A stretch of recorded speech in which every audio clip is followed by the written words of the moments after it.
Bonjour et bienvenue dans cette nouvelle vidéo et aujourd'hui nous allons travailler la technique pour le bac de philo, c'est parti. On va tout de suite commencer par quelques définitions incontournables et on va débuter par celle bien sûr de la technique. La technique, ce sont les moyens permettant à l'homme de transformer la nature. Ces moyens peuvent être matériels mais aussi intellectuels. Ils nécessitent un savoir-faire précis. La technique a pour origine étymologique le terme grec techné, signifiant moyen d'arriver à ses fins en mobilisant l'homme.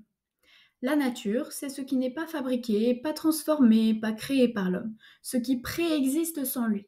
C'est le milieu naturel dans lequel se développe la vie. La nature a pour étymologie le terme grec physis, qui a donné le terme physique. La culture est l'ensemble de ce qui a été transformé, modifié, créé par l'homme.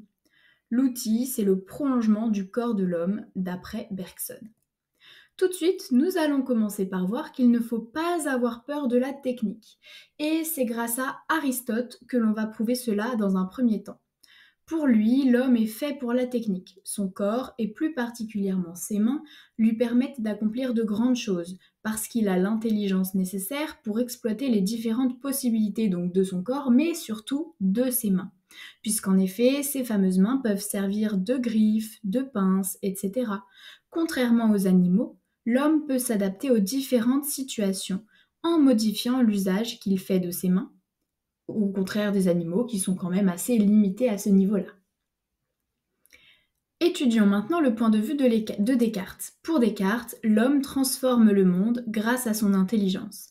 Il est, je le cite, comme maître et possesseur de la nature.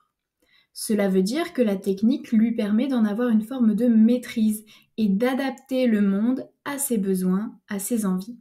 Et dans cette perspective, on peut affirmer avec Bergson que l'intelligence rend possible la fabrication technique. Et c'est d'ailleurs les capacités techniques qui définissent l'homme. Étudions maintenant le point de vue de Michel Onfray. Pour Michel Onfray, la technique fait peur uniquement à cause du manque de recul, puisqu'en effet, la technique permet d'inventer et de perfectionner. Donc, avoir peur de la technique serait quand même irrationnel. Et de plus, sans prise de risque, aucun progrès n'aurait été effectué. Prenons pour exemple l'électricité. À ses débuts, elle était considérée comme maléfique et les chemins de fer faisaient très peur. Les gens ne voulaient pas prendre le train. En fait, ils ne savaient pas comment cela fonctionnait et ils ne comprenaient pas cette invention. Ils n'avaient pas de recul qui leur permettait d'appréhender et de bien comprendre l'électricité. Mais ce n'est qu'après coup que l'on sait si une invention est bénéfique ou non. Alors, que penser de la technique? Est-ce qu'il faut toujours ne pas en avoir peur ou est-ce qu'au final, la crainte de celle-ci serait fondée? Eh bien, nous allons maintenant voir, grâce au point de vue de Stéphane Foucart, entre autres, que oui, craindre la technique est une peur fondée. En effet, d'après Foucart, nous ne connaissons pas les dangers réels de nos inventions. Nous ne dominons pas la nature et la technique n'est pas sûre. Par exemple, l'accident de Fukushima en est la preuve, puisque cet accident est dû à une mauvaise utilisation de la technique, dont on ne connaissait pas les dangers. Attardons-nous maintenant sur le point de vue de Rousseau. On va commencer par le citer avant d'expliquer sa pensée. Je commence à citer. Des abîmes comblés, des montagnes rasées, des rochers brisés, des fleuves rendus navigables, des terres défrichées, des lacs creusés, des marais desséchés, des bâtiments énormes élevés sur la terre, la mer couverte de vaisseaux et de matelots. On ne peut qu'être frappé de l'étonnante disproportion qui règne entre ces choses et déplorer l'aveuglement de l'homme qui, pour nourrir son fol orgueil et je ne sais quelle vaine admiration de lui-même, le fait courir avec ardeur après toutes les misères dont il est susceptible. Que retenir de cette citation? Eh bien, d'après Rousseau, l'homme se condamne au malheur en se laissant guider par son ego quant à l'aménagement du monde. La nature est dénaturée, elle perd ses attributs, et tout cela à cause de l'orgueil de l'homme qui veut sans cesse faire plus grand et plus impressionnant. C'est pourquoi, en définitive, il faut réfléchir à l'usage que l'on fait de la technique, puisqu'en effet la technique est moralement neutre. Ce n'est pas d'elle qu'il faut avoir peur, mais de son utilisation, si elle est employée à mauvais escient.